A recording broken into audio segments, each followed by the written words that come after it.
Welcome to yet another FPL video, and this is going to be a preview of Game Week 8, and I'll be doing some of the same stuff as usual. So I'll go over my team for Game Week 7, how it's done, and I've still got 2 players left to come out of my bench. I will be explaining all of that, and I'll show you how my team is lining up for Game Week 8. But towards the end, I'll have a statistics section where I'm going to analyse certain teams in terms of expected goals and expected goals conceded, and the same thing with players, midfielders and attackers, and try to highlight some of the key players that we should be keeping an eye on, or, players that we already have and maybe thinking of getting rid of or whatever. I'll be talking about all of that. But without further ado, go straight into my team for Game Week 7. And Martinez, I got him in on a wild card for Game Week 6. He got 3 points then against Leeds. Then he got 0 points against Southampton. Now I have to say he was very unlucky. 2 amazing free kicks from Ward-Prowse, a fantastic goal by Danny Ings, and a bullet header by Vestergaard. And I still back this decision because I did get rid of McCarthy ultimately, who got 4 points against Aston Villa, I believe, and he also got the clean sheet against Everton. But I still back this decision because McCarthy has some very tough fixtures coming up, and although Southampton have been decent defensively so far, Aston Villa, they've got great fixtures. They still have good defensive statistics, as I'll be going through later.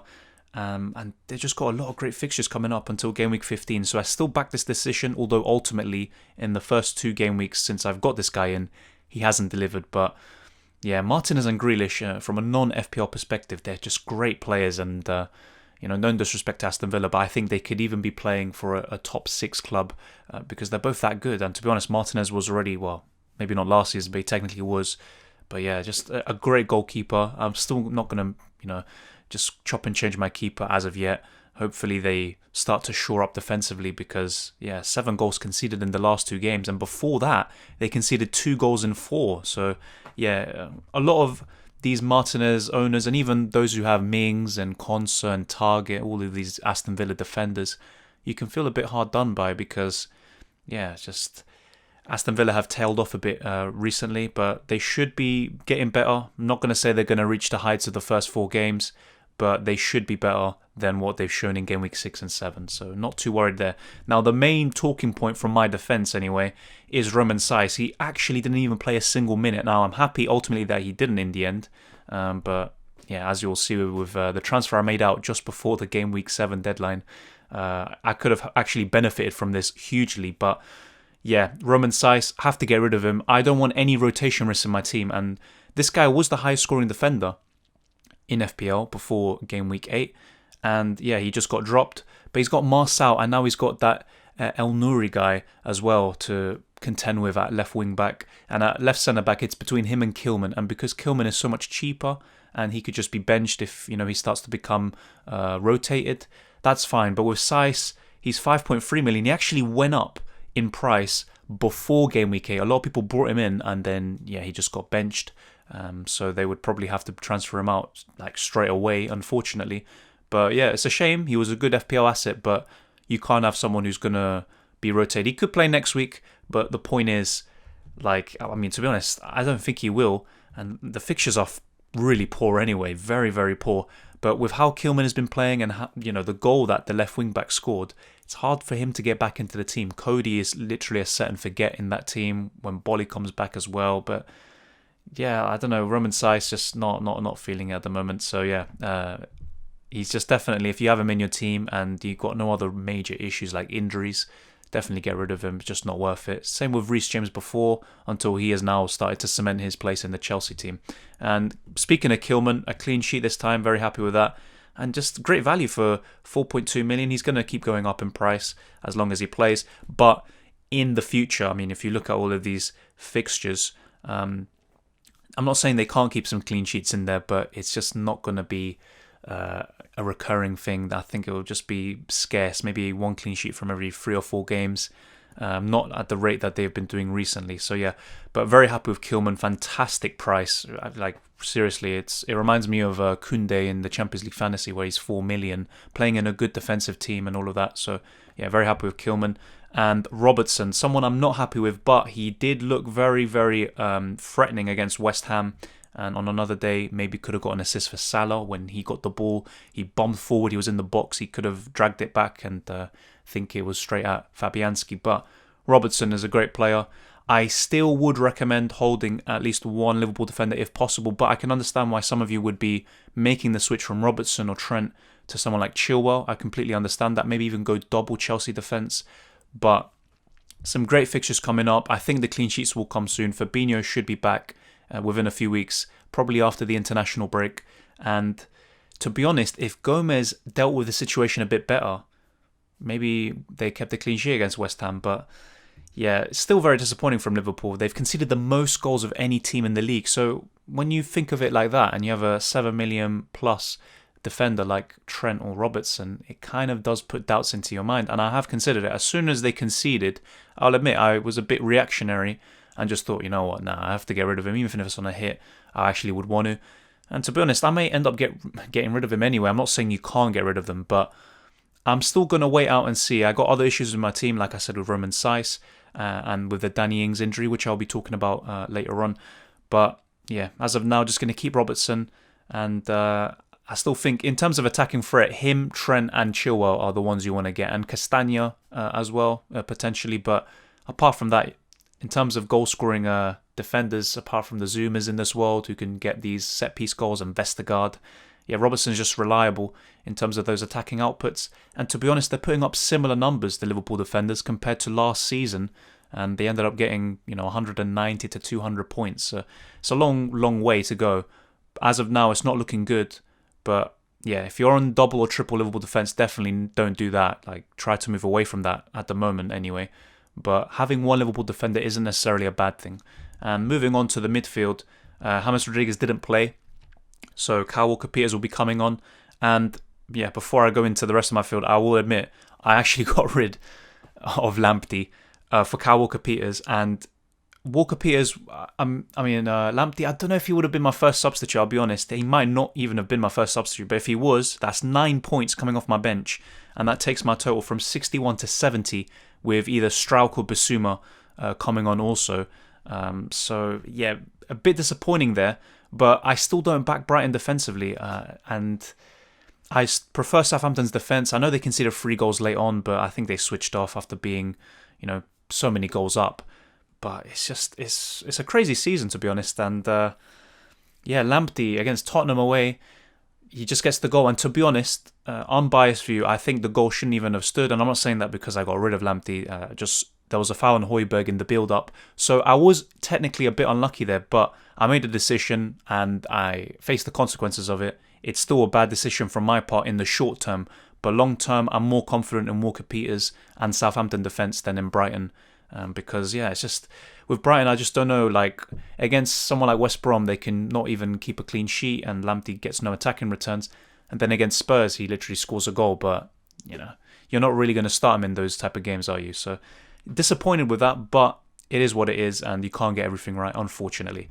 But the rest of the midfield, very happy with Mohamed Salah. Got the right captaincy call this time. Probably, my highest scoring player so far. I mean, there is Grealish, but out of the big hitters, really, Salah got it right. He got the bonus point as well. And yeah, got the penalty goal. Apart from that, he looked a bit threatening. He was posing some danger, but didn't really click for him from open play. And those of you who captained Mane, a bit unlucky, but yeah, he just didn't have a great game. Liverpool in general weren't great, but they got the job done, and that's what they do. And to be honest, the penalty was soft, but he got the penalty, and I think that's the difference between Salah and Mane, really. In terms of open play, they're very similar. Salah probably has more assist potential, even though Mane has got more assists so far, but Salah just constantly creates and is constantly, in the more dangerous positions. And he's got penalties. So yeah, that's what settles it for me. If there was a bigger price difference, I would consider going to Mane. But apart from that, yeah, this season I'm probably just going to stick with Mohamed Salah there. And Grealish, yeah. At one point I was even thinking, you know what, why did I get this guy in? This was when they were like 3-0 down to Southampton. And he ended up delivering in the last 10 minutes. And everything in Aston Villa goes through him. But I have to say, he carries the attack. He's literally doing everything. Everything goes through him. That's a good thing in FPL terms, but it's a double-edged sword because Aston Villa attackers can be very unreliable. The team can be very unreliable, and if Grealish doesn't click, no one else clicks. So yeah, Grealish can just sometimes get these 1-pointers, these 2-pointers, these 3-pointers, and not get you the points you want. But he's so explosive. I mean, look at that. He got 24 points against Liverpool at home and then 15 against Southampton. So this guy knows how to score and assist. He's got 4 goals and 4 assists this season. This guy's just, he's an exceptional player. And yeah, for his price, and I'm not reacting after, this and Zaha's blank against Wolves, but they are 2 of the best options around that £7 million price bracket, or 7.2. I still prefer Grealish. I said this even before the game, even when Grealish was blanking, and I'll say it now after his 15-pointer, gladly. But there's also James Rodriguez, of course, around 8 million, and Ziyech, who you could also go to. They're all great options. We've got a lot of choices in the midfield this year. But yeah, at the moment, Grealish, don't think I'll be going to a City midfielder as of yet. But when Spurs fixtures turn, maybe I could just get rid of Son instead of Grealish, keep this guy. But I want to give all of these players a chance because I just did the wild card. And there's a reason why I brought most of these players in. They're not going to blank every week. And people like Grealish can, do exceptional things. So it's important to keep patient and just give things time. Otherwise, you may miss out on these big hauls. Son, he did blank, but that's pretty much his first blank in a long time with 3 double-digit returns in a row. So can't really complain too much there. The fixtures do turn, however, very, very soon after West Brom away, where I might even captain Son, and I'll be explaining my captaincy thoughts later on. But yeah, the fixtures do turn, and that's when you could arguably move from the double Spurs attack to maybe 1. I think 1 would be enough. But yeah, you could still ride with it and have 2. It's not like they're both going to blank every single game. That's definitely not going to be the case. But yeah, Son's still a great asset to own. Spurs have been a bit more conservative recently in the Brighton game and also against Burnley, where Burnley probably, could have got a draw or win from that game.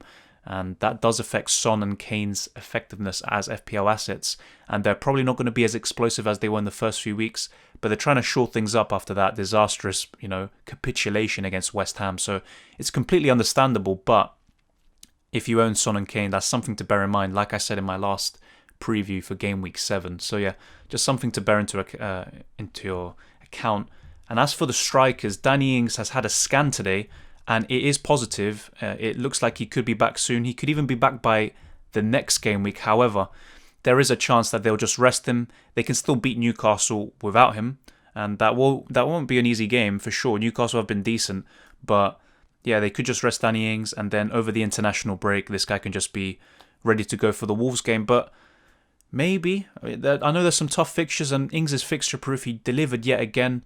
But if I move him, Danny Ings, to, let's say, Callum Wilson or Bamford, then that gives me a lot of options. It would allow me to upgrade someone like Strauch to Chilwell. And I'd have Chilwell, Robertson, Kilman, and then you'll find out who I got in for Sice very shortly. But yeah, and also I forgot. I mean, I got 61 points so far, yeah? And I'm in 87k, but my rank will drop. It definitely will drop after Monday's games. Still Leicester to play, Leeds, all of these teams. And, the Bamfords in this world, they can really cost you. But, yeah, Danny Ings, I could still possibly move him on, even though I'm a bit reluctant to let's say, a Wilson or Bamford. But it would be for a -4. So that's something for me to mull over. But, yeah, Danny Ings has just been so good for me. And on the wild card, I brought him in, and he got 10 points and then 6 points. So this guy has just been doing the business. And if he had stayed on the pitch, could have maybe scored again or assisted and get bonus points. But yeah, this guy's just so consistent. That's why I think the main quality in an FPL asset is trust. And Danny Ings is one of those players I trust to deliver. He's such a great player. He's the main guy for Southampton. And that's why I always say to anyone who's like, oh, should I get Che Adams? He's a good option for his price. But if you can, get Danny Ings. He's just more consistent, more explosive as well. And that goal he scored against Aston Villa was just phenomenal, a fantastic goal. And moving on to Lewin, scores yet again. It's just so hard to get rid of this guy. I know Wilson has more points than him. Then there's Bamford who has more points than him and all of this stuff. But he still ticks over. Well, Bamford could have more points than him anyway after game week 7. But this guy, only 1 blank. It's just so hard to get rid of him. James Rodriguez will be back next week, hopefully. Digne should be back as well from suspension. And Richarlison. So they're all back. Everton will look like a better team. This guy will get more supply. He got no supply against Newcastle and still scored a goal from one of the very few chances he got. And he could have scored another one as well. got some great fixtures up until, let's say, game week 12, where it really does turn for the worse. And that's when I would want to get rid of one of him or James Rodriguez. But then again, fixtures aren't everything. As you can see with Lamptey getting 9 points against Tottenham away, yet he gets a 1-pointer against West Brom at home. So yeah, this season's just crazy. And as for Kane, scored the penalty. Bit of a questionable penalty, but he got the penalty. And that's another goal for him. That's 6 goals and 8 assists in 7 games. So, I mean, I'm losing count, but yeah, this guy's putting some pro club statistics at the moment. And yeah, it's between him and Son, really.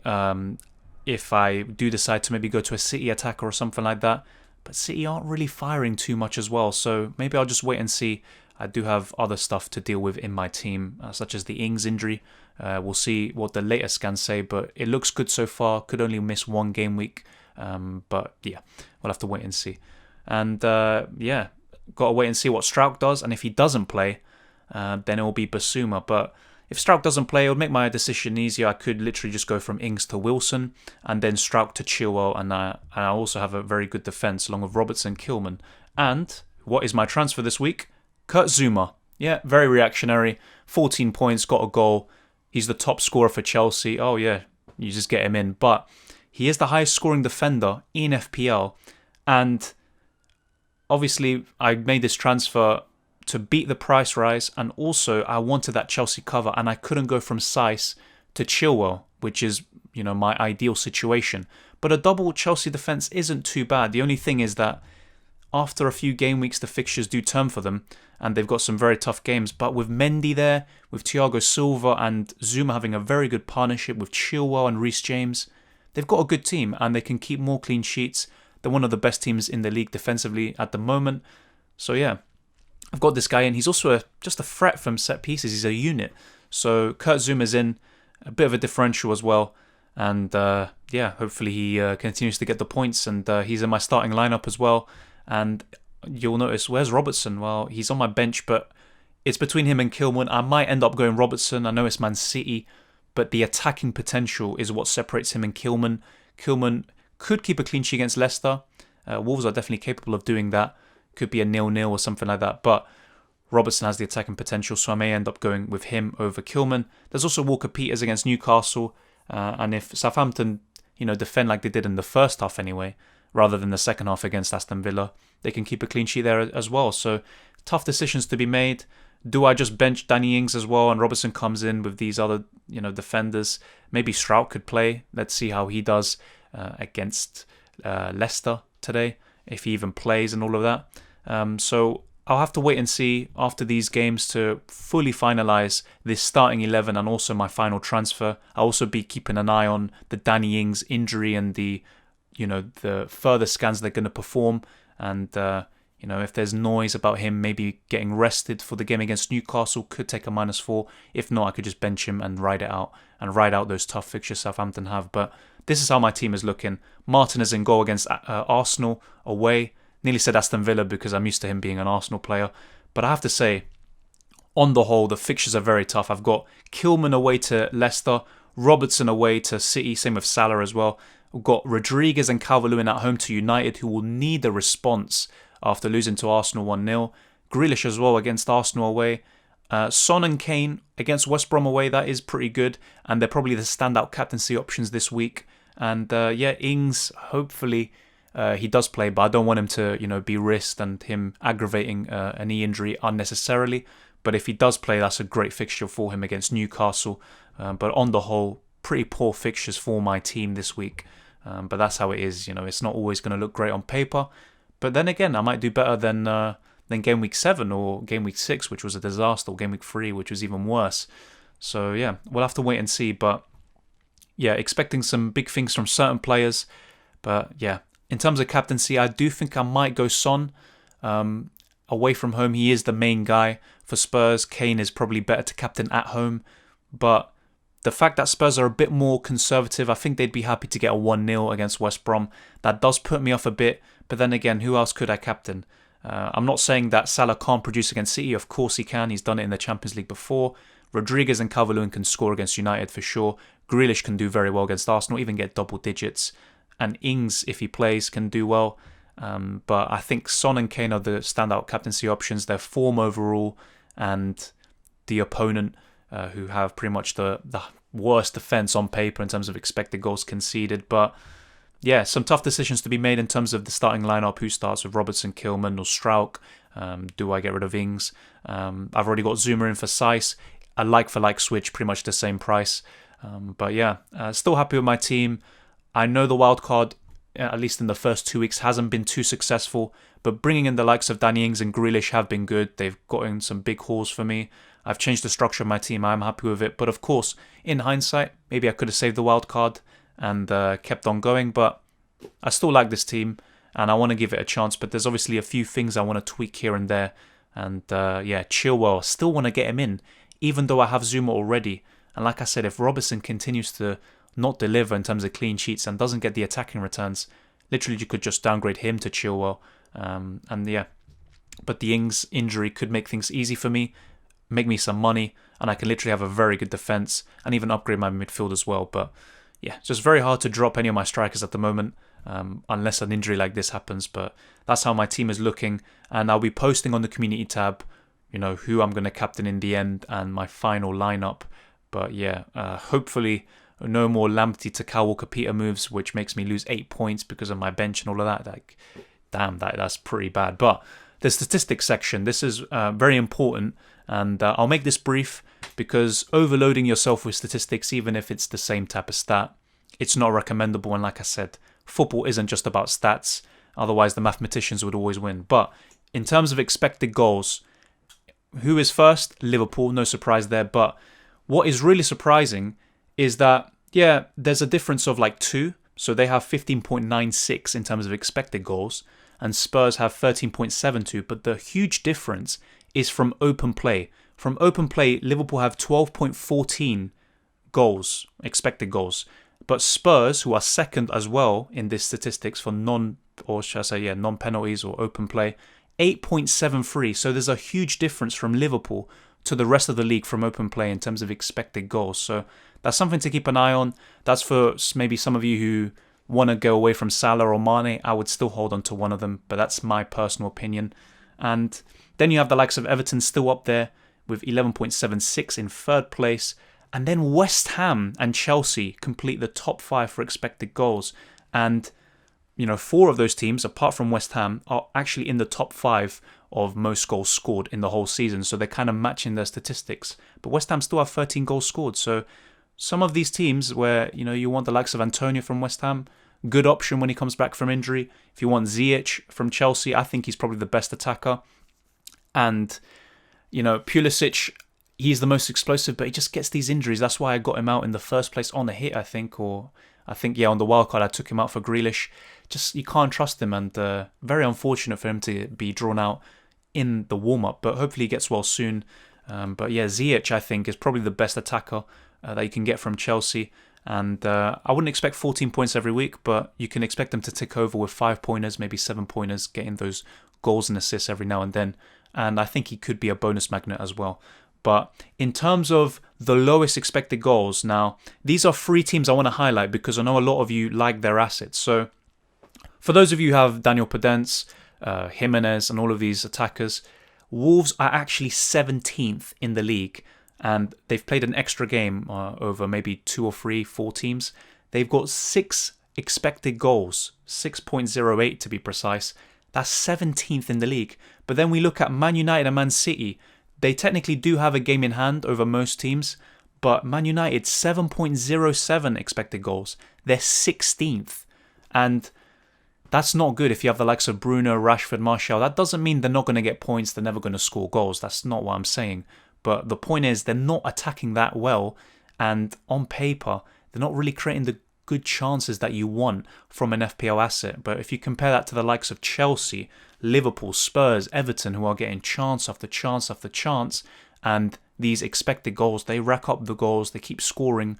But with Man United, I mean, at home, how many goals have they scored? They've scored 1 goal or 2 goals, 1 against Palace, 1 against Spurs, but they didn't score against Chelsea nor Arsenal. So that's why expected goals is probably a good statistic because it kind of summarizes everything, but do not over rely on it because if you look at expected goals, I think Southampton would have lost to Aston Villa in the end. But yeah, and another team I want to highlight is Man City. Like I said, a game in hand, but they're 12th in the league for expected goals. And even if they had 3 games in hand last season, they probably would have been in the top 5 because they create so many chances and they have such quality players. But 7.9 expected goals, they're 12th in the league for that statistic. So very, very surprising that. And then when we look at expected goals conceded, and so this is more of the team statistics for teams to maybe target defensively. Burnley are top with 6, so pretty well there. They are underperforming that statistic so far. Then you've got Leicester with 6.14, but this, at the time of this recording, they haven't played Leeds yet, and Leeds like to create a lot of chances. So yeah, they do have 1 game less played, so you'd expect them to drop from that zone. And then we have Chelsea in third with 6.95, and that's what I'm saying. A double Chelsea defence, even during some of these tough games that they have soon, it's a very viable option. You can go with Zuma and Chilwell, or Reece James, although he is a bit of a rotation risk still. You could have Mendy in goal. I think Chelsea assets are very, very good, and those 4 I mentioned, as well as Ziyech, those would be my 5 picks from Chelsea if I could have 5, but yeah, you can't, unfortunately. And the other 2 teams that you want to highlight, City, very good defensively this season, 7.5 expected goals conceded. They're 4th in the league for that, but they do have 1 game less played. And same with Aston Villa, who have a game in hand, which is against City, with 7.51. They have been a bit unlucky, Aston Villa, to concede so many goals. If you look at Southampton, like I said, 4 amazing goals, especially, pretty much the free kicks and the Ings goal, just fantastic goals.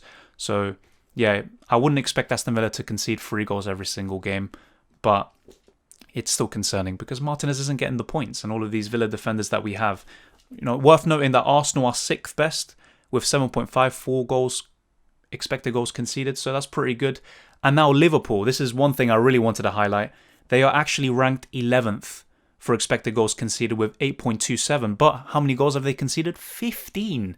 They literally have the biggest difference in terms of what they're expected to concede and what they have conceded. So they're really underperforming.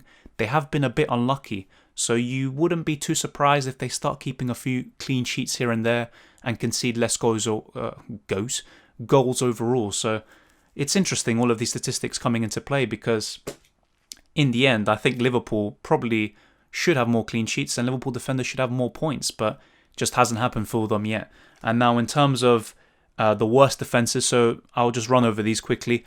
The teams you really want to target at the moment, West Brom, the worst defence, and that's why Son and Kane are great captaincy options for game week 8.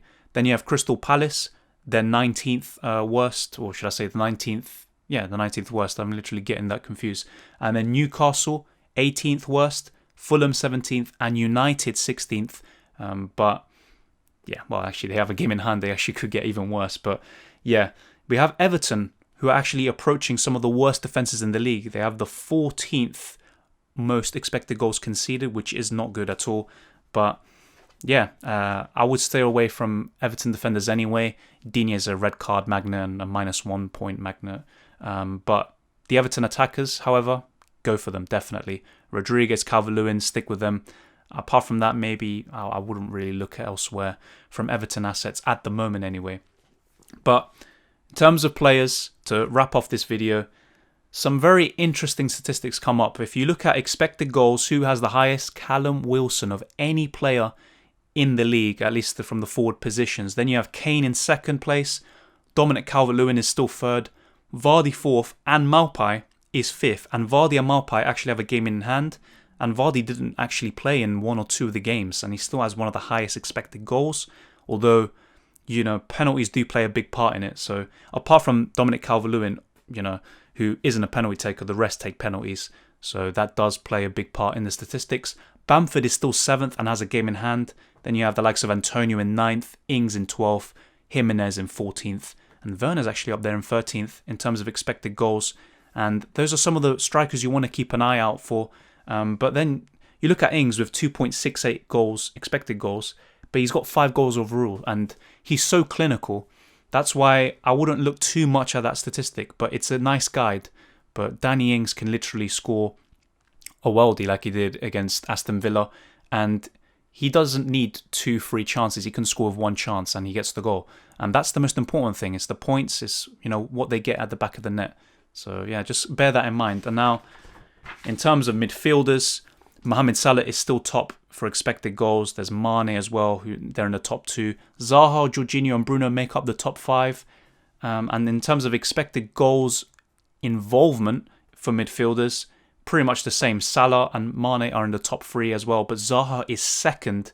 Then you have Grealish and Bruno also making the top 5, which is a bit surprising because I was talking about how Man United haven't been looking that great offensively, but yeah, Bruno is still up there for expected goal involvement. So maybe someone like him is still an option, but I don't know. At 10.5 million, you can just go for someone like Kane, who, yeah, I know he's approaching 11 million now, but if not, you can just go for Son, maybe upgrade that money to Salah, maybe a City attacker when they start firing. But at the moment, I'm not too confident in Man United, and that's why I'm kind of steering away from their assets. But from the looks of it, from all these stats that I've thrown at you, Leeds, still very good offensively. So the likes of Bamford are pretty good. I know Newcastle aren't great offensively, but Callum Wilson is doing so well, and he's literally carrying the attack for Newcastle. Then you have the likes of Everton, Spurs, Liverpool, definitely, among the best attacking teams in the league. Chelsea as well are approaching that. But defensively, I have to say Chelsea and Wolves are the standouts, but Wolves have poor fixtures very soon. Villa still have a good defence, so try to keep patience. Don't take hits for keepers and stuff like that. Give Martinez a chance. He's got some great fixtures. Some clean sheets are going to come along, hopefully. And yeah, the likes of Grealish as well. Just the talisman. And that's what you want from your FPL players. You want people who are going to carry their teams and the main guys in each team. So Danny Ings is literally involved in half of Southampton's goals over the last 2 seasons. You want to have people like him. If not, Callum Wilson this season, Dominic Calvert-Lewin, Bamford. That's why I kind of steer away from the likes of Adams, who are kind of secondary figures in the attack. But that's my statistics section, and let me know what you thought about it and what you would like in future. But those are my thoughts on Game Week 7, my team at the moment for Game Week 8, and also some stats to highlight the best teams and players in each position. There are more stats to read out, but you don't want to overwhelm yourself with statistics. Only pick out the ones that are the most enlightening and insightful.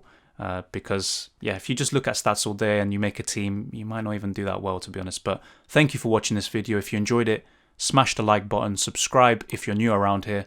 I post UCL fantasy and FPL content every single week, and yeah, I've got a UCL fantasy video that has come out earlier today, so if you want, check that out.